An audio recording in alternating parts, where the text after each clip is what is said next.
There are a lot of great teachers out there talking about the topic of presence, but I know that for some people it can feel a little bit confusing, not just the concept of presence itself, but more importantly, how and why to practice it, not just as a standalone activity, but throughout the whole of life, embedding it into your day-to-day as a permanent form of meditation. So hopefully today we'll be able to shed a little bit of clarity on that. And it begins with the understanding that there are two versions of you, and you get the choice as to which one you are in any given moment. So firstly, there is the true you, the receiver of the moment. And this is the you that sits in the middle of your senses and can see, smell, hear, taste, and feel the world around you. It's the sensory receiver having experiences of the world around you that come and go continuously, flowing from one experience to the next. The other you is the interpreter of these experiences, and it's the you in your thoughts. This is the you in your head, the one that narrates the experiences you have and has the constant mental chatter going on. It's the one that decides each of your experiences are good or bad, right or wrong, exciting or boring, hot or cold, delicious or gross, romantic or hurtful, and so on and so on. It's also the you that is thinking about the things that have already happened in the past or imagining futures that are yet to happen. It's the you that's in your head and pretty much anywhere but here in your senses. So what are our thoughts and why do we live in them as opposed to in the present? Well, thoughts are the product of ideas speaking to each other. And what that means is that throughout our whole lives, we have been accumulating ideas in the form of opinions and beliefs.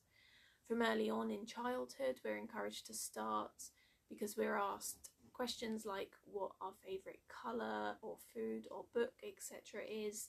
And we're told that it's not nice outside if it's raining, but it's beautiful when it's sunny.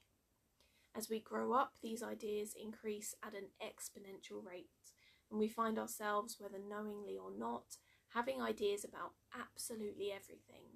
What clothes we like, what foods we want to eat, where we live, how much money we earn, what job we have or want, our relationship status, other people's relationship status, the weather, the news, politics, global affairs, the colour of the sky. You name it, you've probably got something to say about it. And when we hold all of these ideas and we attach to them as degrees of either true and or important, then they start to speak to each other, creating thoughts in your head. For example, if you hold the idea that you need to have a relationship, and you also hold the idea that your current partner isn't the person you want to be with, then suddenly you've got hundreds, if not thousands of thoughts bouncing around in your mind, strategizing how to fix the situation. Should you stay with your partner and be irritated but secure, or should you leave them and be free but alone?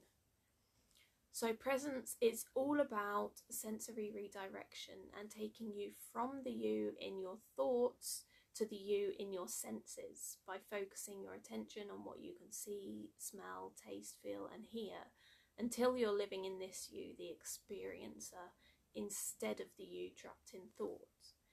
But it isn't just about the practice of redirecting to this you, it's also about the longer term value of presence. We've established that our thoughts are a product of our ideas speaking to each other. So if we reset to presence and focusing on our senses, how do we end up getting distracted and coming back into our thoughts, which is something that you'll find inevitable if you've ever given it a go? Well, that part is all about triggers. The ideas that we hold as true and important work as triggers, and those triggers take us from our senses back into our thoughts. The more true or important that we believe an idea to be, the more it will trigger us. So if you think it's true that you're most attracted to redheads and you see someone with red hair, then you're triggered into thinking about how your boyfriend doesn't tick all of your boxes.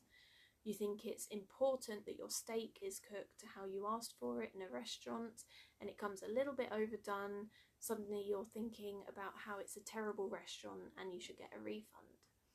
You think that global warming is true and important, and suddenly your thoughts are dictating your entire life and all of your actions of what you can and can't do to change the world.